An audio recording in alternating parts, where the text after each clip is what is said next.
তারা তাদেরকে, এই মুশরিকদেরকে, হোম সর্বনাম, এই মুশরিকদেরকে বন্ধু বানাবে, মিনকুম তোমাদের মধ্যে যারা ওদেরকে বন্ধু মনে করবে, ফাইন্নাহু মিনহুম সে তাদেরই অন্তর্ভুক্ত হয়ে যাবে।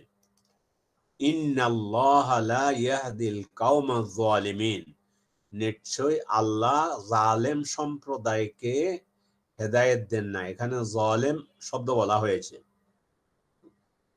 জালেম শব্দ শিরকের ব্যাপারে এসেছে।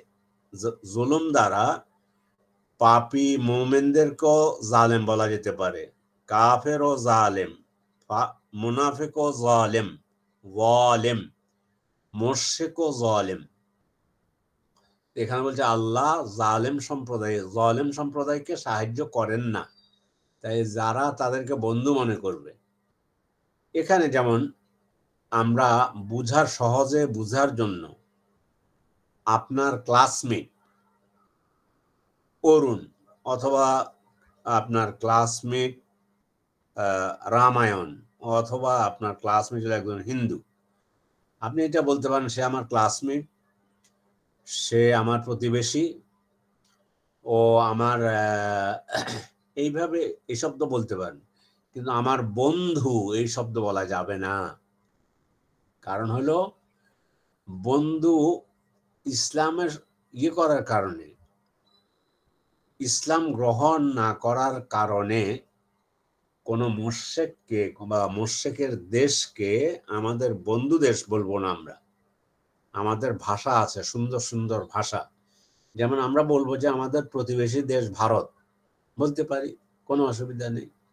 ভারত আমাদের প্রতিবেশী, তারা আমাদেরকে আমদানি করবে পেঁয়াজ, আমরা তাদেরকে আমদানি করব অমুক, পাট আমদানি করবো, করেন, বলেন, কোনো অসুবিধা নেই।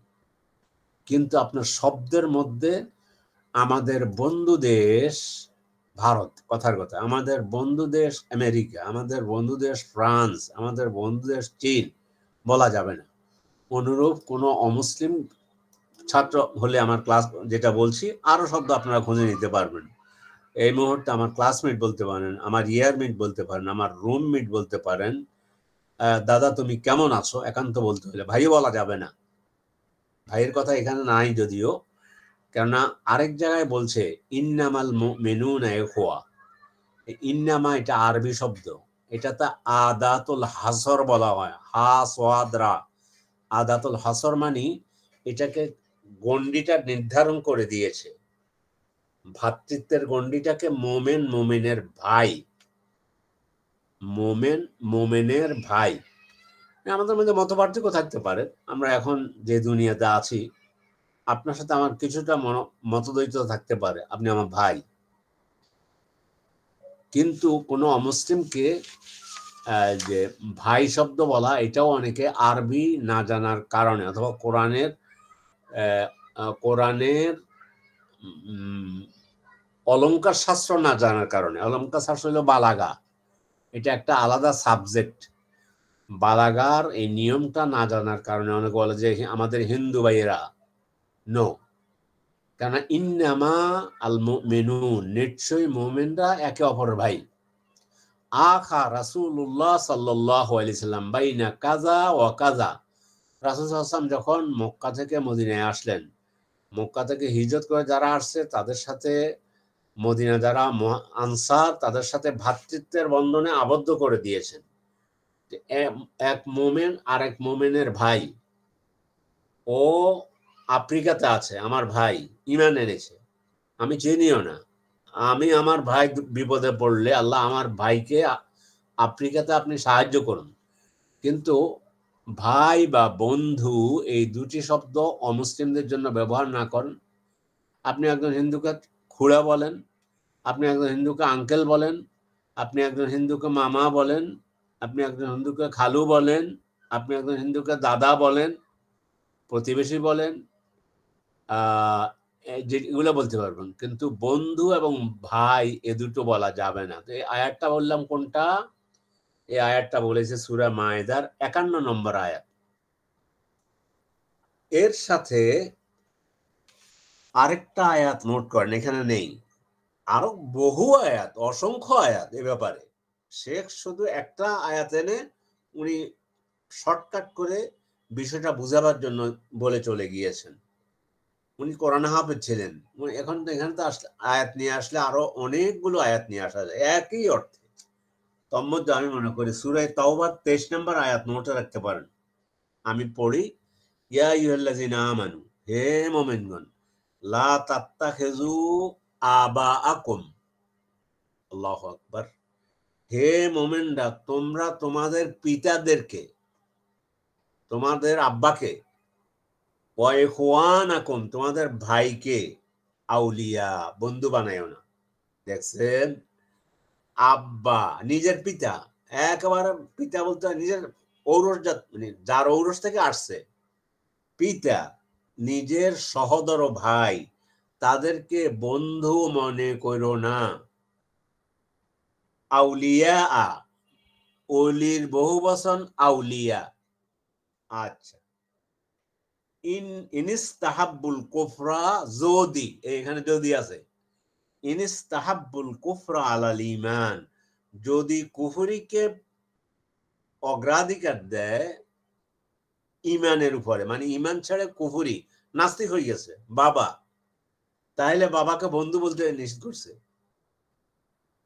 বাবা বন্ধু নয়, ভাই বন্ধু নয়, কিন্তু বাবার সেবা দিতে হবে। দেখছেন ইসলাম, সুবহান আল্লাহিল আযীম। বাবা ওর ঔরস থেকে গেছে, বাবা অন্য ধর্মের, এখন সে অন্য ধর্মের হলো, বা হিন্দু, একজন হিন্দু মুসলমান হয়েছে, বাবা হিন্দু, এই সময় বাবাকে মনের দিক থেকে আমার বন্ধুর মতো, বন্ধু এই শব্দ ব্যবহার করা যাবে না, ভাইয়ের জন্য করা যাবে না, নিজের আপন সহোদর ভাই, অন্য কিছু বলা যাবে, বলা যেতে পারে, বৌদি, ভাবিকে বৌদি বলা যেতে পারে, অথবা ভাবি বলা যেতে পারে, ভাইকে যদি বড় হয় দাদা বলা যেতে পারে, বলো, অসুবিধা নেই, কিন্তু বন্ধু মনে করা যাবে না। একেবারে সূরা তাওবার 23 নম্বর আয়াত, যদি তারা কুফরিকে ইমানের উপরে অগ্রাধিকার দেয়, অমাইয়া তাওয়াল্লাহুম মিনকুম, তোমাদের মধ্যে যারা তাদেরকে ভালোবাসবে, ওলি মনে করবে, ভালোবাসা এক কথা, বন্ধুত্ব এক কথা, আর ঠিক আছে উনি জন্মগত বাবা, আমি তার ঔরস থেকে এসেছি, তার অধিকার আমার উপর আছে, অমুসলিম ছেলে ইসলাম গ্রহণ করেছে, সে তার বেতন থেকে মাসে বাবার জন্য যদি 5,000 মনে করে, 10,000 মনে করে পাঠা, কোনো অসুবিধা নেই, কিন্তু তাকে, সে ইসলামের দুশ্মন। তাহলে মুশরিক এই আয়াত গবেষণা করে একজন খ্রিস্টান, সে এই স্বীকৃতি দিয়েছে মুসলমানদের কোরআন সত্য, এটা মুহাম্মদের লেখা না, খ্রিস্টানদের কাছে তো হলো এটা মুহাম্মদ সাল্লাম লিখেছেন, যাই হোক, কিন্তু সে বলল যে না, এটা এটা ইয়ের পক্ষ থেকে, ঈশ্বরের পক্ষ থেকে আগত কিতাব। কেন? সে গবেষণা করে বলল যে আমি গবেষণা করে দেখেছি এই কোরআন তো 1400 বছর আগের, এই পর্যন্ত, আজ পর্যন্ত কোন ইহুদি মুশরিকদেরকে ভালোবাসতে পেরেছে, ভালোবাসার বার্তা দিতে পেরেছে, এই পর্যন্ত সে দেখে নাই। বিদায় বলল যে না, এটা তো কোনো মানুষ এভাবে রচনা করতে পারে না। মানুষ কেমনে বলতে পারবে যে 1400 বছর পরেও ইহুদি মুসলমানদের দুশ্মনী থেকে যাবে? এখানে গ্রামারিক্যাল দিক যেটা, লাম দিয়ে শব্দকে জোরালো করা হয়েছে, নুনের উপরে তাসদিদ দিয়ে শব্দকে জোরালো করা হয়েছে, বিধায় এই শব্দটি অনুবাদ করতে, অনুবাদের মধ্যে, যদি এখানে অনুবাদের মধ্যে আবারও বলছি, এটা অনুবাদ করা দরকার ছিল যে হ্যাঁ লেখছে এখানে অবশ্যই, আবার দুইবার লিখলে ভালো হতো, অবশ্যই, অবশ্যই, কেন দুইবার শব্দকে তাকিদ করা হয়েছে। মুমিনদের মধ্যে শত্রুতায়, মানুষের মধ্যে ইহুদি ও মুশরিক দেখলে আপনি এই পৌত্তলিক পূজারীদেরকে, এই জন্য পৌত্তলিক পূজারীরা মুসলমানদের ঘোষিত দুশ্মন, এই দুশ্মন মনে করতে হবে। আপনি দুশ্মনী করে কিন্তু আপনি সেখানে তার জন্য তার দিকে লাঠি নিয়ে দৌড়ে যাবেন না, আপনি এটা মনে করবেন, আকীদা এটা, ইসলামের কঠিন দুশ্মন হচ্ছে মুশরিক।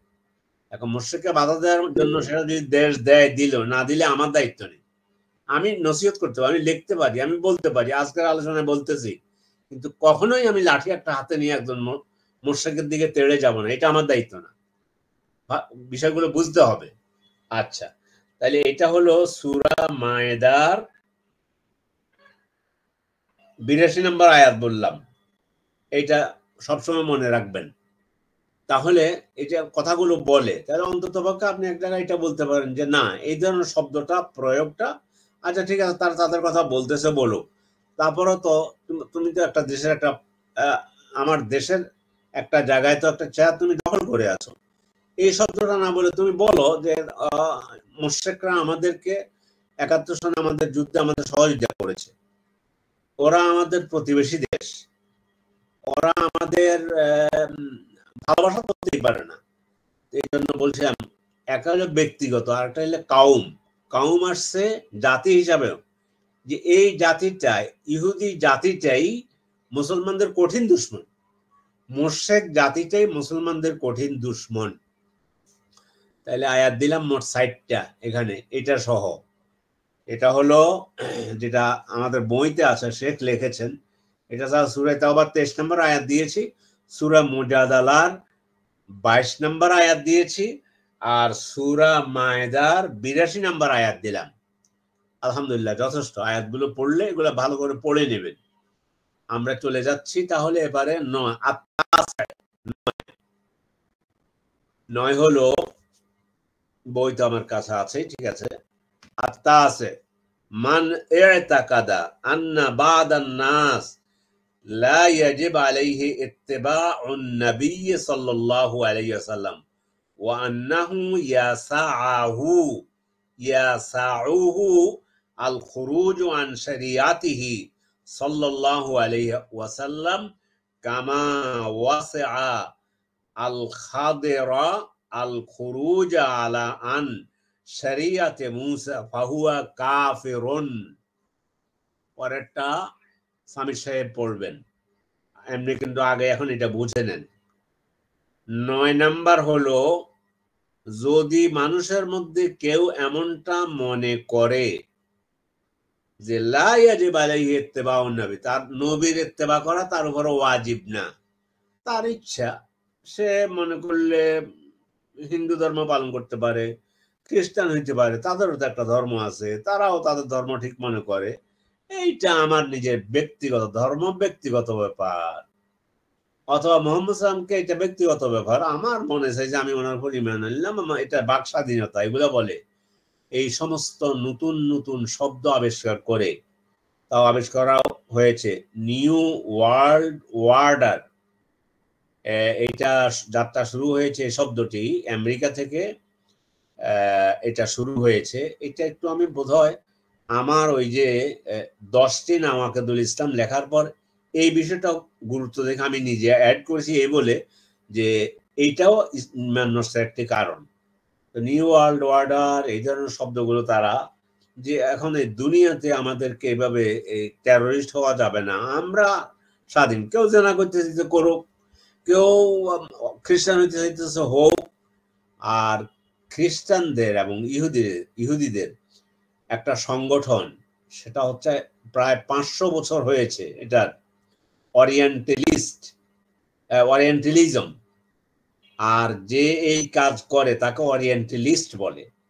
ওরিয়েন্টালিস্ট হলো, এটা বয়স প্রায় 500 বছর হয়েছে।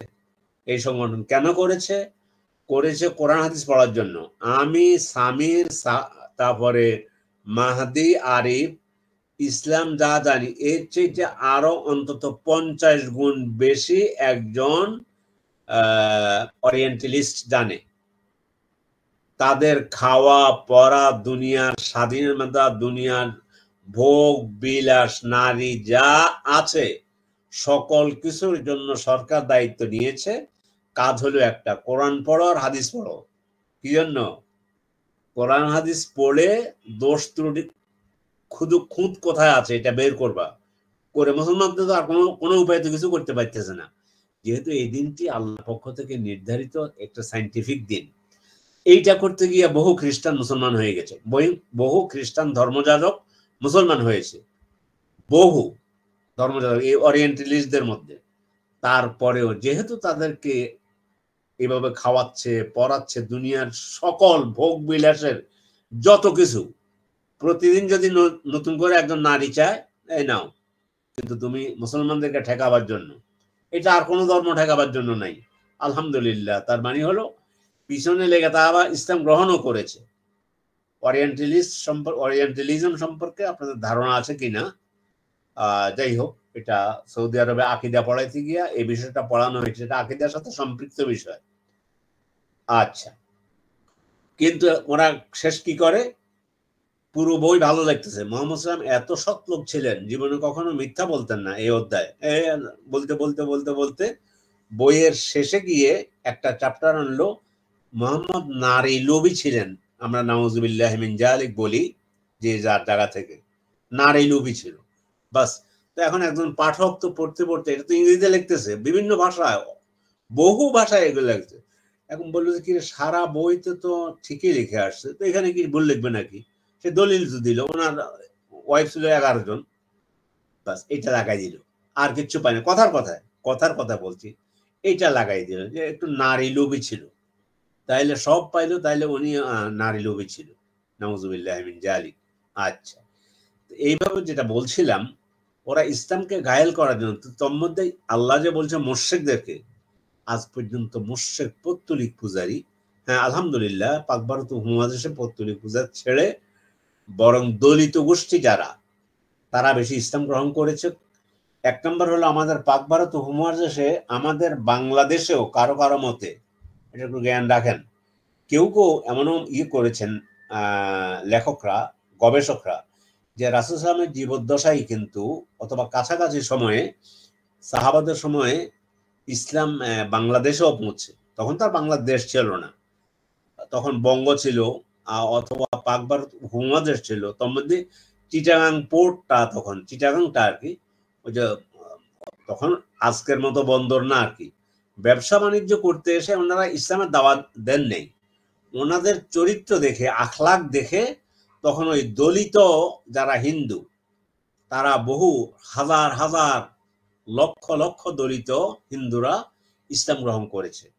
কেননা হিন্দুদের, ব্রাহ্মণদের বাড়ির সামনে দিয়ে দলিত, হিন্দুদের মধ্যে 4টা দল আছে, 4টা ভাগ আছে, তাদের আকীদা আর কি এটা, সেটা হচ্ছে ওই যে আপনার ব্রাহ্মণের মাথা থেকে সৃষ্টি করা হয়েছে ক্ষত্রিয়কে, সে ব্রাহ্মণকে পাহারা দেবে, ব্রাহ্মণ তো দেবতা। আচ্ছা, আর দলিত যারা, হরিজন যারা, এদেরকে সৃষ্টি করেছে ব্রাহ্মণের পা থেকে, এটা তাদের আকীদা। এই জন্য দলিত যারা, তারা একসময় এমন ছিল যে ব্রাহ্মণের বাড়ির সামনে দিয়ে ছাতা মাথায় দিয়ে যেতে পারতো না, কেন ছাতা মাথায় দেওয়া একটা সম্মানের বিষয়, হাতে ছাতা থাকা। আপনি এখান থেকে শুধু বেশি না, 50 বছর আগে চলে গেলে, 50-60 বছর আগে গেলে দেখবেন, ওই সময় একটা ছিল জুতা পরা, ছাতা মাথায় দিয়ে যাওয়া, এটা একটা হলো মানে সম্মানের বিষয়। ফলে দলিত কেন ব্রাহ্মণের বাড়ির সামনে দিয়ে ছাতা মাথায় দিয়ে যাবে, এটা তার অধিকার নেই। অনুরূপ ভাবে তারা মুসলমানদের নাম রেখেছে জবন, এই জবন মানে দলিত, মানে মুসলমানরা মানে অপবিত্র, এদের ভাষায় আর কি। অথচ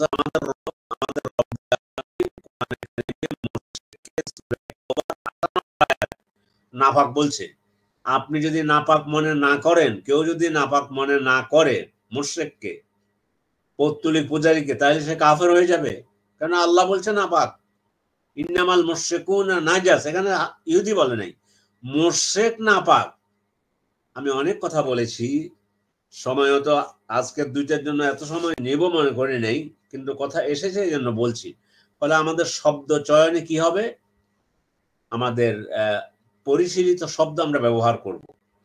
কোন আল্লাহর দুশমনকে, আর দেখা বলছে আল্লাহ, ইয়া আইয়ুহাল্লাযিনা আমানু, এই মুমিনগণ, লা তাত্তাখিযু আদুওয়ি ওয়া আদুওয়াকুম আউলিয়া, এখানে আবার আমভাবে বলছে, এখানে নাম ধরে নেই, আমার দুশমন আর তোমাদের দুশমনকে বন্ধু বানায়ও না। ফলে ইহুদি, খ্রিস্টান এবং মুশরিক, অন্য ধর্মের যারা আছে, আমরা তাদের প্রতি সহানুভূতিশীল হতে পারবো, বিপদে পড়ছে টাকা দিতে পারবেন, ঋণ দিতে পারবেন, ঘরে খাবার নেই, খাবার দিতে পারবেন, তবে দেওয়ার সময় মনটা এভাবে যেন থাকে যে দেখি ইসলামের দিকে আনা যায় কিনা। তাহলে দুইটা কাজ হয়ে গেল। একটা হলো আপনার মনের অবস্থা আল্লাহ দেখতেছেন। আপনি আপনার ক্লাসমেটকে নিয়ে চা খান, ইসলাম নিষেধ করে না, কিন্তু বন্ধু শব্দ বলা যাবে না, ভাই শব্দ বলা যাবে না। আশা করি বুঝাতে পেরেছি। 10 নম্বর সামির সাহেব পড়েন দেখি। পড়বে? জি পড়ছি। পড়েন। হ্যাঁ, আল্লাহ আসের। জি আল আশিরু الإعراض عن دين الله لا يتعلمه ولا يعمل به والدليل قوله تعالى ومن أظلم ممن ذكر بآياته ربه ثم بآياته ربه না, তার সাথে হা নাই, বেআয়াতে রব্বিহি, بآيات ربه ثم أعرض عنها إنا من المجرمين منتقمون সুবহানাল্লাহিল আযীম। আজকে এগুলো পড়েছি আলহামদুলিল্লাহ, কিন্তু এই পড়তে গিয়েও যেন ইমানটা আবার নবায়ন হচ্ছে। 10 নম্বর বলছে বিমুখ থাকা আল্লাহর দিন থেকে, আন দীনিল্লাহ লা ইয়াতাআল্লামুহু ওয়া লা ইয়ামালু বিহি, না দিন শিখার চেষ্টা করে, না দিন নিয়ে আমল করে। আল্লাহ, এই যে আপনারা আমার সাথে এখন যারা আছেন সব মিলে যে আমরা 12 জন আছি, আমি ছাড়া 11 জন, এই যে মসজিদের দিকে যাওয়ার সময় আমাদের যাদেরকে দেখি, ছেলেদেরকে দেখি, মানে একটা ইসলাম যে একটা দিন, এখন যে আজান হয়েছে তা মসজিদের সাথে এই দোকানগুলো দেয়া হয়েছে। ওরা ওদের নুডলস খাইতেছে, পিঠা খাইতেছে, চা খাইতেছে, বিবেকের মধ্যে এটুকু না নেই যে এটা মুসলমান, এইটা আমাদের পাশে মসজিদ, পাশে মসজিদ, একামত শুনতেছে। এই এই আয়াতটা বুঝার জন্য আমাদের যাওয়ার সময়ের অবস্থাটা, যদি আমরা তাদেরকে তাকফিরের দিকে যাব না, কুফুরের দিকে যাব না, তবে কিন্তু এই আয়াতের দৃষ্টিতে শেখ যেটা বুঝাতেছেন, আল এরাদ মানে বিমুখতা, আন দিন ইল্লাহ আল্লাহর দিন থেকে কি করে না, হাইপেন দিয়ে, লা ইয়াতাআল্লামুহু ওয়া লা ইয়ামালু বিহি, না দিন শিখার চেষ্টা করে, ওয়া লা ইয়ামালু বিহি, না দিন দিয়ে আমল করে, আমলও করে না, শিখাও না।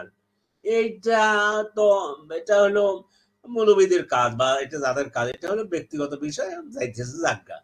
শেখ এটা বলে এই বাক্যটা সবাই মুখস্থ করবেন। ওয়াদ-দালিলু কাউলুহু তাআলা, আর আয়াতগুলো মুখস্থ করার চেষ্টা করবেন। কোরআন। এবার কথার কথা ধরলাম, রমজান মাস যে আসতেছে, এখন থেকে আপনি ইয়ে করেন যে ঠিক আছে, শেখ যে নাওয়াকিদুল ইসলামের যতগুলো আয়াত এনেছেন, এই আয়াতগুলো আমি মুখস্থ করব, করে ফেলেন অর্থ সহ। আচ্ছা, আবারও বলছি, অর্থের জন্য তাফসীর আপনাদের কাছে আছে, তবে এই শব্দটা আমার কাছে এত ভালো লাগে। অদ্দলি তিনি এটা বলেই, এইটা বলে এই যে ওমান আযলামু মিম্মান যুক্কিরা বিআয়াতি রাব্বিহি, ওই ব্যক্তি চাইতে বড় জালেম। আজলাম, জালেম মানে জালেম, আজলাম হইল সুপারলেটিভ ডিগ্রি। আযলামু মিম্মান যুক্কিরা বিআয়াতি রাব্বিহি, যাকে তার রবের আয়াত স্মরণ করিয়ে দেয়ার, যুক্কিরা মানে স্মরণ করিয়ে দেয়া, আয়াত আল্লাহর আয়াত, আল্লাহর নিদর্শন সমূহ, এখানে আয়াত, সুম্মা আরাদা আনহা, এরপর সেখান থেকে বিমুখতা প্রদর্শন করে। আরে কাজ নেই হুজুরদের, মসজিদে খায়, সরকারের খায়, মসজিদে আজান দেয়, মানে কোন একটা। কিন্তু আপনি আরব দুনিয়ার কথা বলছি আমি, সৌদি আরব না, আরব দুনিয়াটা, তবে সৌদি আরব বেশি। এটা একটা নেশা তাদের হয়েছে, আল্লাহ তাআলা এটা দিয়েছেন। এই শেখের দাওয়াতের প্রভাব কিন্তু এখনো ওখানে আছে। অন্ততপক্ষে নামাজের সময় এইভাবে আপনি, এটা হতেই পারে না, এটা কল্পনাও করতে পারবেন না। মাহাদি সাহেব তো দুবাইতে আছেন, দুবাইতে অবস্থা কিছু কিছু দিক থেকে ভালো না। আর যাই হোক, বিশেষ করে সৌদি আরবের কথা বলি, আল্লাহু আকবার আজান হয়েছে, আল্লাহু আকবার বলার সাথে সাথে যদি কারো খেয়াল না থাকে, কিন্তু শর্ট করে তখন ওই মুহূর্তে 1 মিনিট আধা মিনিটের মধ্যেই দোকানের শাটার পড়ে যাবে। এমনও দেখেছি চোখের সামনে। স্বর্ণ তো সেখানে একসময় বিক্রি হতো। আমরা যখন গিয়েছি 1984 সালে, স্বর্ণের ছিল, গ্রাম ছিল 29 টাকা, 30 টাকা, 31 টাকা। এটা আমার দেখা আর কি 1984 সালে। এখন কথা আরেকজন সৌদি এসে 1 কেজি কিনেছে স্বর্ণ। তা ওখানে তখন এখনো আছে, এখনো বড় বড় ওই যে গলার, এটা কালাদা বলা হয়। কালাদা মানে হার, আধা কেজি ওজনের হারও দেখেছি চোখের সামনে। 1 কেজি স্বর্ণ কিন্তু শুধু টাকাটা দেবে গনে গনে, এই টাকাটা নেন, আমি দেখাচ্ছি, আমার হাত দেখা যাচ্ছে না, টাকাটা গনে দিবে আর কি। বলবে যে আল্লাহ বাদ আসলা, ইয়া আল্লাহ বাদ আসলা, সলাতের পর, এখন না। ও যতই যে বলবে লা বাদ আসলা, নাহলে কাস্টমার অন্যখানে চলে যাবো, এটা না, এটা তাদের একটা নেচার হয়ে গিয়েছে। আমি মনে করি ওই দাওয়াতের একটা সুফল এখনো ওই দেশটি ভোগ করতেছে, আলহামদুলিল্লাহ। অন্য মুসলিম হলো অমুসলিম, খ্রিস্টান, যেমন কথার কথা ফিলিপিন থেকে আসছে খ্রিস্টান, কিন্তু সরকার রমজানের আগের দিন স্বরাষ্ট্র মন্ত্রণালয় থেকে একটা দেয়া হয়, বার্তা, যে আগামীকাল থেকে আমাদের দেশে রোজা শুরু হচ্ছে, মুসলিম অমুসলিম যে কেউ আমাদের রোজার যেন কোনো রোজার মর্যাদা হানি হয় এই ধরনের কাজ কেউ করতে পারবে না, সুযোগ নেই। এই যে ঠিক আছে হে অমুসলিম বিল জানবো, নো, কোনো সুযোগ নেই। এই যে আমাদের কালো পর্দা দিয়া বেচা বিক্রি করে, চা খাইতেছে দেদারছে, মুসলমান দেদারছে খাইতেছে কালো পর্দা। তার মানে হলো মানুষ যেন না দেখে। দেখছেন সেরেক কিভাবে ঢুকে, আল্লাহর ভয় থেকে এখন মানুষ যেন না দেখে। আচ্ছা, আমি ওদিকে যাচ্ছি না, আমি শুধু বুঝাবার জন্য আপনাদেরকে যে কিভাবে আল্লাহ বিমুখ, খুব দূরে যাওয়া দরকার নেই। এই যে আমরা যে মসজিদে যাই, 4 নম্বর মসজিদে, আপনিও আপনার মসজিদে পাবেন, সেখানেও ওই মসজিদের সাথে খাওয়ার দোকান আছে। আর এখন তো খাওয়ার দোকান 1 হাত অন্তর আছে। আচ্ছা, এই ওর মাথার মধ্যে এটা নেই যে আমি একজন মুসলমান, এখন আজান দিয়েছে, ঠিক আছে, আমি এখন আপাতত মসজিদে না গেলে ঠিক আছে, গিয়া বাথরুমে ঢুকে থাক। একসময় এটাও দেখেছি সৌদি আরবে, আমাদের বাঙালি এলাকা, এখন আলহামদুলিল্লাহ ভালো হচ্ছে আস্তে আস্তে, আলহামদুলিল্লাহ। ওখানে ওই পরিবেশের কারণে ওই সেখানে আগে একটা সংস্থা ছিল, সেটা আপাতত এখন সরকার এখন নেই। ওইটাকে হাইয়াতু আল আমরি বিল মারুফ ওয়ান নাহি আনিল মুনকার, সৎ কাজের আদেশ এবং অসৎ কাজের নিষেধ করার পরিষদ। ওনাদের গালি আছে, দেখছে যে নামাজ পড়তেছে না, নামাজে যায় নাই, বা রাস্তায় ঘুরতেছে, দোকান বন্ধ করে নাই, সাথে সাথে ধরে নিয়ে অন্তত পক্ষে 2 দিন, 1 দিন, 1.5 ঘন্টা, 2 ঘন্টা, 5 ঘন্টা জেল তো আছেই। এখন এটা না থাকলেও কিন্তু প্রভাবটা আছে। সেটা হলো সে যে কেউ হোক, পরিবেশটা হয়ে গেছে। এই যে আমাদের এখানে যাইতে, এই কথাটা বুঝার জন্য, যেমন কি একবার আমরা যে এখন যাচ্ছি মসজিদে যাই, যাওয়ার পথে যে ছেলেগুলোকে দেখি মনে দুঃখ হয়, আহারে এরা তো আমাদের সন্তান, এদেরকে তো দিন তো ওভাবে শিখানো হয়নি। বস্তির ছেলে হইতে পারে, আবার বড় লোকের ছেলে হইতে পারে, এরপরে 3/4 বলা হয় এক ধরনের প্যান্ট, এগুলা পরে আছে, খাচ্ছে, চা খাচ্ছে, এটা খাচ্ছে, ওটা খাচ্ছে, খাওয়া কত শত ধরনের, এই যে খাচ্ছে, ওখানে এটা খাচ্ছে। মানে বাইরে এখন যে আজান দিয়েছে, আমি মসজিদের পাশে আছি, আমি মনে এই কথাটা বোঝানোর জন্য, একামত দেওয়া হচ্ছে, ওটাও কানে আসতেছে, কিন্তু মনের মধ্যে কোনো আরাদান দিন ইল্লা, আল্লাহ বিমুখ, আল্লাহর দিন থেকে বিমুখ হওয়া, জানতেও চেষ্টা করে না, আমলও করে না। তবে হ্যাঁ, গত পরশু রাত্রে রোববারে এক জায়গায় একটা প্রোগ্রাম ছিল, এই ধরনের ছেলেদেরকে ডেকে মোটামুটি 10-12 জনের মতো দেখে তখন মনে একটু ভালো লাগলো যে না, তারপর তো এইবার চেষ্টা করার পরে সেখানে তাও ওই 10 টাকা একজন ঘড়ি বিক্রি করে, সেইটার আয়োজন করেছে। এ ভদ্রলোক ইয়েতে ছিল, দুবাইতে ছিল, 2007-এর আগের দিকে। আচ্ছা, তাহলে হলো কি এই দিন থেকে বিমুখতা, মানে প্র্যাকটিক্যাল দিন থেকে বিমুখতা বুঝাবার জন্য আমি এই কথাগুলো আপনাদেরকে বলেছি। এই লোকগুলোকে দেখে আল্লাহ তাদেরকে হেদায়েত দান করুক। আমরা এখনো তাকফিরের দিকে যাচ্ছি না। হয়তো ধরে নিলাম যে এরা জানে না, অথবা বস্তির ছেলে, অথবা যাই হোক, আসলে বস্তির ছেলেরাও না। আচ্ছা, যাই হোক, কিন্তু এরাদ মানে বিমুখতা, এইটার কারণে দিনের মধ্যে থাকবে না। শেখ দলিল নিয়ে এসেছেন, ওমান আজলামু মিম্মান যুক্কিরা বিআয়াতি রাব্বিহি। আয়াতের নাম্বারটা তো আপনাদেরকে দিতে হবে, আমি আয়াতের নাম্বারটা বের করতেছি। সময়ের অভাবে আজকে একটু ব্যস্ত ছিলাম অন্য কাজে। আচ্ছা, যদি আপনারা আয়াত বের করতে পারেন, আমি করি, ঠিক আছে, আয়াতটা বের করছি। এটা দরকার, আলোচনা করবেন। ওমান আজলামু, মান আজলামু মিম্মান ইফতারা, মান আজলামু মিম্মান, মান মাসারে, ওমান আজলামু মিম্মান ইফতারা, ওমান আজলামু মিম্মান ইফতারা, ওমান আজলামু। আচ্ছা, ওমান আজলামু মিম্মান যুক্কিরা, মিম্মান যুক্কিরা,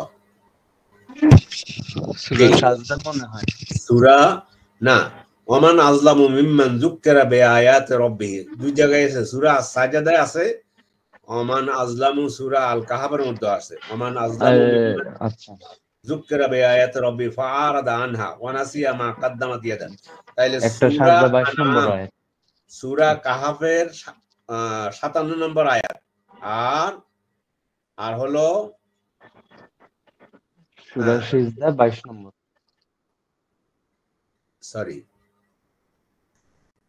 সূরা সাজদা কত নম্বর আয়াত বলছেন? 22 নম্বর, 22 নম্বর আয়াত লিখে নিতে পারেন দুটেই। ওমান আজলামু মিম্মান যুক্কিরা বিআয়াতি সুম্মা আরাদা আনহা, এটা কিন্তু সূরা সাজদার 22 নম্বর আয়াত। মিনাল মুজরিমিনা মুনতাকিমুন, এই যে এভাবে বিমুখতা প্রদর্শন করে, নিশ্চয়ই আমি, ইন্না নিশ্চয় আমরা হব, অনুবাদ বহু বচন বলা হয়েছে। মিনাল মুজরিমিন, মুজরিম, তাইলে এখানে মুজরিম বলা হয়েছে। কোথাও জালেম, কোথাও ফাসিক, কোথাও কাফের, কোথাও মুজরিম। এই মুজরিম এক বচন, মুজরিমিন, মুজরিমুন, মুজরিমিন, এটা হলো গ্রামারিক্যাল কথা। যাই হোক, মুনতাকিমুন, ইন্না আমরা এদের থেকে, মুনতাকিমুন আমরা এদের কি প্রতিশোধ নেব। এই যে আল্লাহ বিমুখ হয়ে আছো, দিন বিমুখ হয়ে আছো। এখন শেখ বলতেছেন, ওয়ালা ফারকা ফি জামিয়া হাযিহি নাওয়াকিদ বাইনাল হাযিল ওয়াল জাদ ওয়াল খাইফ। এটা একটু, আচ্ছা, ওয়ালা ফারকা ফি জামিয়া হাযিহি নাওয়াকিদ, এই যে উপরে নাওয়াকিদুল ইসলাম বললাম, যেগুলো বলছে সবগুলো 10টা, বাইনাল হাযিল ওয়াল জাদ, এটা যদি এই হাসতে হাসতে অথবা ভয় ভীতি নিয়ে, ইল্লাল মুকরাহ, এটা একটা গুরুত্বপূর্ণ মাসালা। এটাও তো, আচ্ছা আমি আগে এটা আজকে শেষ করে দিই।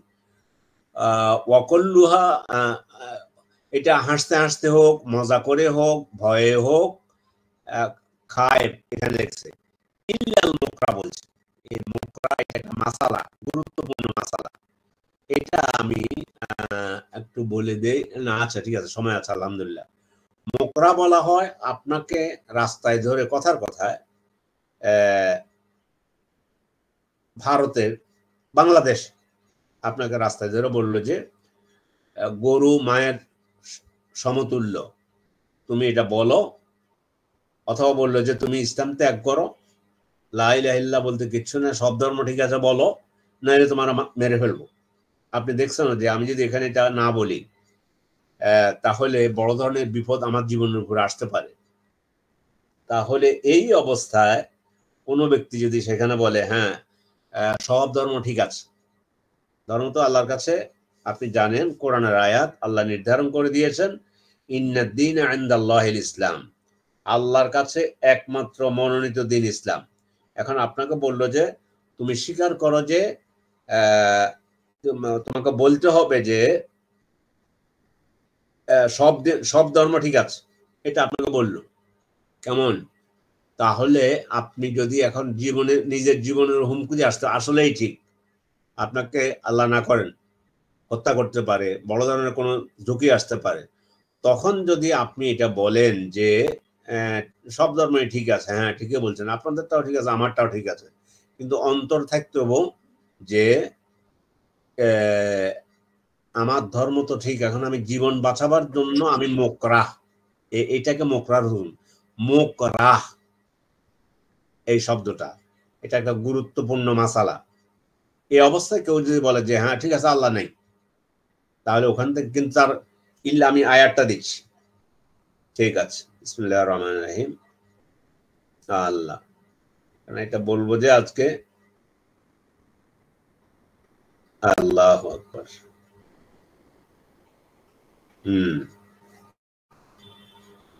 সরি, ইল্লা মান উকরিহা,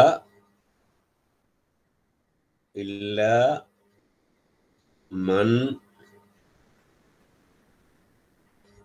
উকরিহা, মান কাফারা বিল্লাহি, দেখেন এটা গুরুত্বপূর্ণ আয়াত, সূরা আন-নাহাল 106 নম্বর আয়াত লিখে নেন। আমি আয়াত অনুবাদ পড়তেছি, অনেকগুলো বিষয় এখান থেকে। কেউ তার ঈমান আনার পর আল্লাহর সাথে কুফরি করলে, ঈমান আনার পর, তাইলে দেখেন আমাদের এই আয়াতে কিন্তু নাওয়াকাদুল ইসলাম, ইসলাম যে নষ্ট হইতে পারে, কাফেরের ইসলাম, কাফের তো কাফের তো কাফেরই, মোমেনের ইমানে তো নষ্ট হবে, মোমেনের ইসলাম তো নষ্ট হবে, এই আয়াত সেজন্য ওই ব্যাপারে দলিল দেয়া যেতে পারে। আচ্ছা, সূরা আন-নাহলের 106 নম্বর আয়াত কেমন? তা আমি এখন অনুবাদ পড়ি। কেউ তার ঈমান আনার পর, তাইলে মুমিন আছিল, এরপর যদি কাফের হয়, আল্লাহর সাথে কুফরি করলে এবং কুফরির জন্য হৃদয় উন্মুক্ত রাখলে তার উপর আপতিত হবে আল্লাহর গজব এবং তার জন্য রয়েছে মহাশাস্তি। তবে তার জন্য নয়, এখান থেকে তবে তার জন্য নয় যাকে কুফরির জন্য বাধ্য করা হয়, কিন্তু তার চিত্তে, মনের ভিতরে আর কি, তার চিত্তে ইমান এসে অবিচলিত, মানে দৃঢ়ভাবে তার ইমানটা ভিতরে আছে, ভিতর তো আসে দেখবে না। আপনি যদি বলেন যে হ্যাঁ আমি স্বীকার করলাম যে আল্লাহ এক না, আপনাদের তাই ঠিক আছে, আচ্ছা রামায়ণ আল্লাহ ঠিক আছে, এটা বললো, এটা কথার কথা, অথবা শ্রীকৃষ্ণ, যে তুমি শ্রীকৃষ্ণ স্লোগান দাও, এরপরে অথবা আরো কি কি আছে, এখন তো তারা নতুন নতুন স্লোগান বের করেছে, এই কারণে এটাকে মোকরার মাসালা বলে। এই ব্যাপারে অনেকগুলো শত শত মাসালা এই শব্দের সাথে জড়িত। আচ্ছা, এখন কেটে যাবে, আবার লিংক পাঠাচ্ছি। আচ্ছা 1 ঘন্টা তো যায়, দেখি 1 ঘন্টা তো যায়, আমরা 1 ঘন্টা বেশি নেব না। তারপরে আর 1 মিনিট আছে, 1 আচ্ছা মিনিটের মধ্যে কেটে যাবে। 1 মিনিট, আচ্ছা যাক ঠিক আছে। অকুল্লুহা মিন আযাম মা ইয়াকুনু খাতারান ওয়া মিন আকসার মা ইয়াকুনু উকুআন, মাঝখানে এটা পড়ে কেন আছে উকুআন, ফায়ামবাগি লিল মুসলিম আন ইয়াহযুরাহা ওয়া ইয়াখাফু মিনহা আলা নাফসিহি। এখন বলছে যে এগুলা কারো হইতে পারে, কিন্তু সবথেকে মুমিন থেকে কিছু হইতে পারে, তারপরও কিন্তু একজন মুমিনকে সাবধান থাকা দরকার, এই সমস্ত কাজ থেকে যেন কোনো মুমিন থেকে না হয়। আজকের আমাদের সৌভাগ্য আমরা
হ্যাঁ, আলহামদুলিল্লাহ আবার ঢুকলাম আমরা। শেষের দিকে চলে এসেছি, সবাই আশা করে ঢুকেছেন। কথাগুলো শেষ যেটা বললেন, তাইলে মোকরার মাসালাটা বুঝে নিলেন। মোকরা এটা গুরুত্বপূর্ণ উসুলে ফিকহের একটা মানে উসুলের একটা বিধান, মোকরা মাসালা। অকুল্লু, এখন বলতেছে অকুল্লুহা মিন আযামি মা ইয়াকুনু খাতারান, একটা তো একটা, কোনটা কম না, সবগুলোই হলো ইমান খতর, মানে আমরা খতরনাক বলি না, খুবই জঘন্য সবগুলো। ওমান আমিন আকসার মা ইয়াকুনু কুয়ান ফায়ামবাগি, এবং এগুলোর মধ্যে মানুষ বেশি পতিত হয়। উনি যে বলেছেন নওয়াকিদুল ইসলাম শুরুর আগে মিন আযামে শব্দ ব্যবহার করেছে, এই আমার সামনে জেনে রেখো। হ্যাঁ, এলাম আন্না মিন আযামিন নওয়াকিদ, জেনে রেখো সবচেয়ে বড়। নওয়াকিদুল ইসলাম 10টা নয়, নওয়াকিদুল ইসলাম অসংখ্য, কিন্তু সবচেয়ে সেরা এই 10টা। এখন আবার তিনি ইতি জানতেছেন এগুলা একটা তো একটা, কোনোটাই কম না, যে এটা কিছু একটু কম, এগুলা সবটাই কাফর হয়ে যাবে। কিন্তু তারপরে মা ইয়াকুনু কুয়ান ফায়ামবাগি, অতএব প্রত্যেক ইয়ামবাগি মানে উচিত হলো প্রত্যেক মুসলিমের আন ইয়াহযারাহা, এটাকে যেন ভয় করে, ওয়া ইয়াখাফু মিনহা আলা নাফসি, নিজের উপরেই যেন ভয় করে। আরে এ হলো ইমাম। এটা কয় না যে আমার এই কথা বললে আমি আপনাদেরকে জান্নাতে পৌঁছাই দেব। দুর্ভাগ্য যারা ইসলামের নেতৃত্ব দিচ্ছে, বলতেছে আমাদের জাহাজে উঠলে আমরা আপনাদেরকে জান্নাতে পৌঁছাই দেব। শেখ এগুলা বলছে প্রত্যেক মুমিনের উচিত হলো এগুলা যেন নিজের মধ্যে না পড়ে, না এগুলার মধ্যে কেউ যেন না পড়ে। ওয়ায়াখাফু মিনহা আলা নাফসি, নিজে এই ধরনের কাজ ভয় করবে যে এটা যেন আমার থেকে না হয়। এটাই তো হলো নিয়ম। বলে দিছি মুহাম্মদ সাল্লাল্লাহু আলাইহি ওয়াসাল্লাম নবী, ওনার মেয়ে ফাতিমা ইন্তেকালের পূর্বে ফাতিমাকে ডাকলেন। একবার ফাতিমা রাদিয়াল্লাহু তাআলা আনহা কান্না শুরু করলেন, কিছু কিছু কথা কানে কানে বলল। পরে উনি একটু দূরে গেলেন, আবার ডেকে আনলো, ডাকার পরে হেসে উঠলেন। তো আম্মাজান আয়েশা জিজ্ঞাসা করলেন যে তুমি কি হলো রাসূল, কি তোমাকে বললেন? একবার হাসলে, একবার কাঁদলে, একবার হাসলে। তো বললো যে আমি কেঁদেছি আব্বু এই অসুখ থেকে আর উঠবে না, তিনি দুনিয়া থেকে চলে যাবেন তার রবের সান্নিধ্যে। হাসলে কি জন্য? বললো যে হাসছি এই জন্য, বাবার পরে আমি জান্নাতে সর্দার হব, অথবা আমি জান্নাতে প্রথম আমার দেখা হবে ওনার সাথে, ওনার আহালের মধ্যে, এই জন্য হেসেছি। সেই মুহাম্মদ সাল্লাল্লাহু আলাইহি ওয়াসাল্লাম ফাতিমাকে বলছেন, ইয়া ফাতিমা আনকিজি নাফসাকা মিনান নার, ফাতিমা জাহান্নাম থেকে বাঁচাও। লা ইউগনি আনকা মিনাল্লাহি শাইআ, আমি তোমার কোনো উপকার আসবো না, তুমি তোমার হিসাব আল্লাহকে দিতে হবে, এই জন্য আমল করো। এ হলো মুহাম্মদ সাল্লাল্লাহু আলাইহি ওয়াসাল্লামের শিক্ষা। আমরা এখানে যেখানে বসেছি তারা আছি, আমার সাথে আমরা এখন 13 জন আছি, আমি সহ আমি ছাড়া 12 জন। আমরা সবসময় এটা ভয় করব নিজের উপরে। আমরা এটা বলবো না যে অমুক শেখ, আমাদেরকে এটা শিক্ষাও দেওয়া হয় না, আমরা শিখাইও না। আমরা রাসূলের কথাই বলি যে তিনি যেমন বলেছেন আমাকে আমল করেই জান্নাতে যেতে হবে। তো সম্মানিত আজকের উপস্থিত আমার ভাইয়েরা, আমার ছাত্র আছে 2-1 জন, আপনারা সবাই, আমি সবাইকে ধন্যবাদ জানাই এই জন্য যে আল্লাহ তাআলা যে কোরআন সুন্নাহ থেকে এই ক্লাসগুলো বসার শোনার আল্লাহ তৌফিক দিলেন। বোনেরা থাকলে ওনাদেরকেও ধন্যবাদ জানাই। আল্লাহ তাআলা যেন এইভাবে দিন জানার শেষ নেই, দিন জানার শেষ নেই, জানতেই থাকবো। আর এইভাবে শেখের মতো এই ধরনের কথা যেন আমরাও বলতে পারি। অদ্দলিল ও কাউলুহু তাআলা, অদ্দলিল ও কাউলুর রাসূল সাল্লাল্লাহু আলাইহি ওয়াসাল্লাম। আলহামদুলিল্লাহ রাব্বিল আলামিন। আমি আমার কথা বলছি না, আপনার কথাও বলছি না যে আমরাই ঠিক। আমি বলবো যে রাসূল সাল্লাল্লাহু আলাইহি ওয়াসাল্লাম বলে গেছে ঠিক ওরা যারা মা আনা আলাইহি ওয়া আসহাবি, যার উপর আমি আছি আমার সাহাবারা আছে, সেটাই ঠিক। আমি আপনাকে এবং আমাদের এই ইয়েটা 10 নম্বরে যেটা এসেছে, সর্বশেষ যেটা বলেছিলেন শেখ আল-আশর ইরাদ দিন লা ইয়াতাআল্লামুহু, দিন শিখতে চেষ্টা করে না। 1 ঘন্টা 5 মিনিট হয়ে গিয়েছে, এটা শিখতে বসলাম, কথাগুলো শুনলাম, হৃদয় স্পর্শ করেছে। আমি মনে করেছি আজকে এই প্রোগ্রাম শেষ করে আমরা ইয়ের ভিতরে চলে যেতে পারবো, কাওয়ায়েদুল আরবার মধ্যে। আলহামদুলিল্লাহ, যাই হোক আমরা সময় অপচয় করি নাই, বিষয় জানার চেষ্টা করেছি। তাইলে এগুলা থেকে আল্লাহ আমাদেরকে হেফাজত করুন, আমাদের পরিবার পরিজন যারা আছে তাদেরকে হেফাজত করুন। আমরা দিনের সঠিক দিনকে জানার চেষ্টা করব, জানতেই থাকবো, জানার শেষ নেই, জানার শেষ নেই, জানতেই থাকবো। জানতে জানতে যদি আমাদের মৃত্যু আসে, ইনশাআল্লাহ আমাদের সৌভাগ্যের মৃত্যু হবে।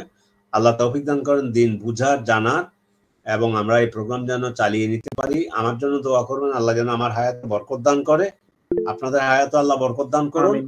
এবং আমরা এইভাবে যদি, আমি তো আজকেই হঠাৎ আমার সামনে এক গাদা বই নিয়ে আসছিলাম, তো দেখলাম যে আমাদের আগে যেটা তামহিদি, যেটা সূচনা, সেটা একটা বই আছে, ওটা তো শুধু দোয়া আজকার শিখানো হয়েছে। তো আমরা প্রথম স্ট্যান্ডার্ড থেকে শুরু করলাম, দ্বিতীয় স্ট্যান্ডার্ড আমার কাছে আছে, তৃতীয় আছে, বোধহয় চতুর্থ আছে, তারপরে ফিকের কিছু বই আছে। এগুলো যদি আমরা বছর 5 পড়ি, বোধহয় আমার মনে হয় 2-3 বছর, তাও শেষ হবে না। চেষ্টা করবেন, আমার জন্য দোয়া করবেন। আল্লাহ আপনাদেরকে ভালো রাখুন, সুস্থ রাখুন। বলে আজকে প্রশ্ন আছে নাকি? জি, আরিফ বা নওশেদ। স্যার আমার একটা প্রশ্ন আছে স্যার। হ্যাঁ আরিফ, হ্যাঁ অনুমতি আপনি নেবা। হ্যাঁ হ্যাঁ, আপনি এক জায়গায় পড়াইতে বলছিলেন আহলে ইলমের কথা, আহলে ইলম কি জানতে ছিলাম। আলিম নাকি কি বলছো? না, আহলে ইলমের কথা বলছেন, যে তোমরা যা জানো না যে জানে তাকে জিজ্ঞাসা করো, মানে একটা আয়াত বলছেন যে আহলে ইলম কি, আহলে ইলম না, আহালুল ইলম বলেছি, শব্দটা এইভাবে হবে, ফাসআলু আহলা যিকরি। এই আহলা যিকর আলাদেরকে জিজ্ঞাসা করো। এখানে আহলুল যিকর মানে আহলুল ইলম, জ্ঞানী যারা, তাদেরকে, জ্ঞানের অধিকারী যারা, আহাল যারা, এখানে আহাল বলতে জ্ঞানের অধিকারী যারা, তাদেরকে জিজ্ঞাসা করো। ফাসআলু আহলা যিকরি ইন কুনতুম লা তাআলামুন। তোমরা যদি কোনো বিষয় না জানো, ইসলাম তো জানার দিন, তাহলে তোমরা আহলে ইলমের কাছে গিয়ে সেটা জিজ্ঞাসা করো, আহলে ইলমদেরকে জিজ্ঞাসা করো। তো আহলে ইলম কারা? যারা ওই কোরআন সুন্নাহর জ্ঞান। আমি ফাসআলু একটা বের করে দিই,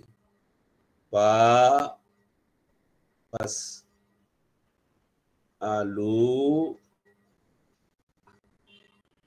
আমার বোধ হয়, দেখি সূরা নাহলের 43 নম্বর আয়াত। তোমরা আহলে ইলমকে, আহলা যিকর বলছে, এখানে যিকর বলতে ইলম, জ্ঞানীদেরকে জিজ্ঞাসা করো। জ্ঞানী কারা? মুরতাদ, কিন্তু তার কাছে সার্টিফিকেট আছে, পিএইচডি ডিগ্রি করেছে 4টা, জাহেল। আহলে এলেম বলতে আমাদের আইম্মাই কেরাম, সলফে সালেহিন থেকে শুরু করে এভাবে যারা কোরআন সুন্নাহর অনুযায়ী আমল করে তারাই হলো আহলুল যিকর, আহলুল ইলম। ঠিক আছে, আরিফ গেলা। তারপরে আর কোনো প্রশ্ন আছে? পড়া যেটা দিয়েছি ওগুলো পড়বেন, আয়াতগুলো। হ্যাঁ, আরো প্রশ্ন? আসসালামু আলাইকুম শেখ। জি বলেন। এখানে ওই যে নবম নম্বরে যেটা আছে, ওই যে কোন ব্যক্তি নিজেদেরকে মোহাম্মদের দিন, মোহাম্মদের শরিয়া থেকে মানে নিজেকে স্বাধীন ভাবা, এটা হচ্ছে যে এখানে সম্মানিত শাইখুনিয়া ওই যে খিদির আলাইহিস সালামের ব্যাপারটা নিয়ে আসে। তো উনাকে তো দেখা গেছে যে বলে যে ইলমে মিলাদুন্নি বা এরকম একটা বিষয় আছে। তো আমাদের দেশে তো ভণ্ড পীরগুলি তো এই ধরনের কথা বলে থাকে, এটা কি তাদের সাথে প্রযোজ্য হবে? হ্যাঁ হ্যাঁ, আমি ওটা আসলে ব্যাখ্যা করিনি, জাযাকাল্লাহ খায়রান, ছুটে গেছে। যেমন কি খাদের, আমরা খিজির বলি কিন্তু শব্দ হলো খাদের। দেখেন এখানে শেখ কিন্তু খাদেরই লিখেছে, আমরা খিজির বলি না, শব্দটা সংশোধন করে নিন। কামা ওয়াসিআ আল খাদেরা আল খুরুজ আন শরিয়াতে মুসা। দলিল দিল যে কই খাদের, আমরা খিজির বলি, তাহলে এখন থেকে কি বলবো? খাদের।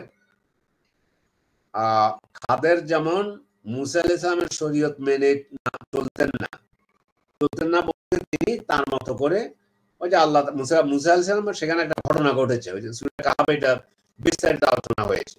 তো বললো যে কেউ যদি এটা দিয়ে দলিল দেয় যে খাদের যেমন মুসা আলাইহিস সালামের শরীয়ত পালন করে নাই, অনুরূপ আমারও অধিকার আছে, আমি মুহাম্মদ সাল্লাল্লাহু আলাইহি ওয়াসাল্লাম না, আমি খ্রিস্টানদের করবো, এটা সেখানে বুঝাই দিয়েছেন যে এইটা দিয়া যদি কেউ এটা মনে করে তাইলে এটা কাফের বলে বিবেচিত হবে। খাদের তিনি আল্লাহর প্রিয় একজন বান্দা ছিলেন। মুসা আলাইহিস সালাম একবার মনে ভাবলেন যে আমি যেহেতু নবী, সবচেয়ে জানতাম আমি, তখন আল্লাহ একটা পরীক্ষার জন্য ওনাকে বললেন যে আপনি তাহলে যান। এইভাবে গিয়ে তারপরে তো সেখানে ওনাদের দুইজনের সাক্ষাৎ হলো। খাদের কিছু কাজ করেছেন, মুসা আলাইহিস সালাম বারবার বললেন যে, প্রথম বলছে এই খবরদার, আমার সাথে চলতে হলে কোনো প্রশ্ন করতে পারবে না। সূরা কাহাফের মধ্যে এটা বিস্তারিত আছে শেষের দিকে। তো বললো যে আচ্ছা ঠিক আছে, আমি প্রশ্ন করুন না। এটা আল্লাহ তাআলা, এটা আল্লাহ তিনি জানেন যে মুসার কথা বললো হঠাৎ করে যে খাদের উনি সবচেয়ে বড় আলেম, এটা বোঝানোর জন্য মুসার একটু পরীক্ষা করলেন। এই কথার উপরে ইয়ে করে যদি কেউ বলে যে খাদের যেমন এমন ছিল অনুরূপ আমার ইয়ে আছে, খাদের যেমন মুসা আলাইহিস সালামের শরীয়ত মেনে চলে নাই, নিয়ম মেনে চলে নাই, উনি ওনার মতো করে এই কাজ করেছে, আমারও এটা পারো, এইটাই বলেছেন। তাইলে এইটা বললে এইটা হলো মুহাম্মদ সাল্লামের শরীয়ত আর অন্যান্য নবীর শরীয়তের সাথে মানতে আমরা বাধ্য নই, মানার প্রয়োজন নেই, কারণ সব শরীয়তের লিস্ট মুহাম্মদ সাল্লামের শরীয়তে নিয়ে আসা হয়েছে। তো খাদের কথা এই যুক্তি দিয়ে, খোঁড়া যুক্তি এটাকে বলা হয়। কেউ যদি এভাবে বলে যে আমারও অধিকার আছে, আমি মোহাম্মদকে মানলাম বা না মানলাম, তাহলে কাফের হয়ে যাবে। এটাই শেষ প্রশ্ন। কারণ জি, আর একটা প্রশ্ন করবে এটা শেষ প্রশ্ন। প্রশ্ন ছিল হচ্ছে যে আপনি যেটা বললেন যে ইন্নামাল মুশরিকুন নাজাস, তো মুশরিকুন মানে মুশরিক যারা, তাদেরকে যে নাজাস বলা হয়েছে, তো এই ক্ষেত্রে মুশরিক কি শুধুমাত্র পৈতৃক পূজারী যারা বা মূর্তি পূজারী যারা, তাদেরকে কি মুশরিক বলা হয়, নাকি ইহুদি যারা আছে আল্লাহর সাথে যেই শিরক করুক? তবে এখানে মুশরিকুন বলতে ওই পৌত্তলিক পূজারী আবু জেহেল, আবু লাহাব সহ। কিন্তু একটা কথা মনে রাখতে হবে, উসুলের নিয়ম অথবা কোরআনে উলুমুল কোরআনের একটা নিয়ম, সেটা হচ্ছে আল ইবরাতু বিউমুমিল লফজ লা বিখুসুসিস সবাব। এটা আরবি বিষয়। একটা কাহিনীকে সামনে রেখে আয়াতটা নাজিল হয়েছে, কিন্তু এটা কিয়ামত পর্যন্ত সকলের জন্য প্রযোজ্য হবে। তখন আবু জেহেল, আবু লাহাব তাদেরকে পৌত্তলিক পূজারী নাপাক বলা হয়েছে, এবং রাসূল সাল্লাল্লাহু আলাইহি ওয়াসাল্লাম সরকারি ফরমান পাঠিয়েছেন। ওই যে এই আয়াত নাজিল হওয়ার পরে, ফালা ইয়াকরাবুল মাসজিদাল হারাম বাদা আমিম হাযা, এটা হলো সরকারি ফরমান। কি ফরমান? আবু বকরকে দায়িত্ব দিলেন যে তুমি এবার হজের নেতৃত্ব দাও। আবু বকরের নেতৃত্বে 9 হিজরিতে হজ হচ্ছিল। আচ্ছা, তো হচ্ছে, ঠিক আছে, আবু বকর রাদিয়াল্লাহু তাআলা চলে গেলেন। যখনই কোরআনে এই আয়াত নাজিল হয়ে গেল ইন্নামাল মুশরিকুনা নাজাস, তখনই রাসূল আলী রাদিয়াল্লাহু তাআলা আনহুকে পিছনে পাঠালেন সরকারি ফরমান দিয়ে। সরকারি ফরমান এই জন্য বলছি, রাষ্ট্রীয় ফরমান, যেটা যাও যাও আল্লাহ কোরআন নাজিল করছে। কি নাজিল করছে? মুশরিক নাপাক এই জন্য ওরা এখন থেকে আর বাইতুল্লাহ তারা আসতে পারবে না। শেষ কাট। ওই দিন থেকে আজ পর্যন্ত আল্লাহ তাআলা বাইতুল্লাহকে হেফাজত করেছেন। মুশরিক সেখানে ঢুকার আর কোনো অধিকার নেই। তো এটা হলো, আচ্ছা এটা হলো এটা যে এখন এটার ভিতরে ঢুকবে কে? প্রত্যেক মুশরিক পৌত্তলিক পূজারী। শুধু যে ওই যে দুর্গা পূজা করে আর কালী পূজা এটা না, যেই আল্লাহর রুবুবিয়তে উলুহিয়তে আসমা সিফাতে শিরক করবে সেই পৌত্তলিক পূজারী বলেই বিবেচিত হইবে। এই জন্য নাপাক। তবে নাপাক বলতে এখন আহলে ইলম এখানে একটা প্রশ্ন রেখেছেন। সেটা প্রশ্নটা হচ্ছে এই, যদি কোনো ব্যক্তি ওযু করে একজন মুশরিকের সাথে হাত মিলায়, সে তো নাপাক, তাহলে তাকে কি আবার ওযু পুনরায় করতে হবে কিনা? নো, বলছে না, এটা লাগবে না। নাপাক বলতে তার দেমাগটা, তার মগজটা, তার দেমাগ, চিন্তা, চেতনা, আকল নাপাক হয়ে গিয়েছে শিরক করার কারণে। ছি ছি ছি, আল্লাহ তাআলা আমাদেরকে শিরক থেকে মুক্ত রাখুন। তাহলে এটা হয়েছিল কখন? 10ম হিজরিতে আয়াত নাজিল হয়েছে। এবং সূরা তওবা কিন্তু কোরআনের সর্বশেষ সূরা। কেউ বলছে সূরা নসর, কেউ বলছে আয়াতের মধ্যে ইন্নাদ্দিন ইনদাল্লাহিল ইসলাম, এটা হলো সর্বশেষ আয়াত, এটা অন্য কাহিনী। কিন্তু এই জন্য সূরা তওবা কিন্তু 113 নম্বর সূরা যদি সিরিয়ালে যায়, তাহলে 114 এর মধ্যে 113 নম্বর হলো সূরা তাওবা। সেই তাওবার ভিতরে সর্বশেষ দিকে তো নাজিল হয়েছে। যখনই রাসূল বলতেও পারবেন না যে মুশরিকরা এখন হজ করতে পারবে কি পারবে না। যখনই আয়াত নাজিল হয়ে গেল, টাইমটা দেখেন, আবু বকর তো চলেই গেছে হাজীদেরকে নিয়ে, মানে সাহাবাদেরকে নিয়ে। আয়াত নাজিল হওয়ার সাথে সাথে রাসূল তখন আলীকে পাঠালেন যে আলীকে গিয়ে ঘোষণা দাও যে এখন থেকে হজে গিয়ে ঘোষণা দিবে যে এখন থেকে, আজ থেকে আর কোনো মুশরিক হজে আসতে পারবে না। নো এন্ট্রান্স, এখানে কোনো তোমাদের ঢোকার অধিকার নেই। রব্বুল আলামিন আজ পর্যন্ত বাইতুল্লাহ এবং মসজিদে নববীকে হেফাজত রেখেছেন, সেখানে মুশরিক আসতে পারে নাই, পারবে না ইনশাআল্লাহ আল্লাহর রহমতে কিয়ামত পর্যন্ত। এ বলে আজকের মতো আলোচনা শেষ করলাম। আমার মনে হয় আজকের প্রশ্ন সুযোগ নেই, পড়া যেগুলো দিলাম নওয়াকিদুল ইসলামের পরে কিছু প্রশ্ন হবে ইনশাআল্লাহ। আমরা আগামী ক্লাসটাতে আমরা শুরু করব আল কাওয়াইদুল আরবা। এ বলেই আপনাদের নিকট থেকে বিদায় নিচ্ছি। আসসালামু আলাইকুম ওয়া রাহমাতুল্লাহি ওয়া বারাকাতুহু। সামির সাহেব আধা মিনিট আমার সাথে থাকবেন অন্যরা বেরিয়ে যাওয়ার পরে। সবাই তাহলে লিভ নেন। আমি বলতেও পারি আপনাকে, সেটা হচ্ছে যে চেষ্টা করে দেখেন তো কোরআনের আয়াত প্রিমিয়ার প্রতি আনার কোনো আপনার ক্যাপাসিটিতে কুলাই কিনা। আমি ওই কোরআনের বাংলাটা আনতে পারি, অনুবাদ আনতে পারি, এখন ইংরেজি আনতে পারি, পারি না ওই কোরআনের আয়াতটা অথবা হাদিস।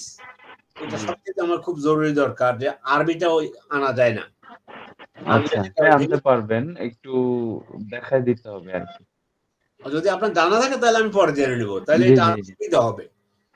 আমি নওয়াকিদুল ইসলামটাও যদি এই বইটাই আমি এটার উপরে যদি আলোচনা করি, তাহলে এইভাবে যদি আরবিগুলো নিয়ে আসতে পারি, এটার একটা ভিন্ন ইয়ে আছে যারা করবে আর কি।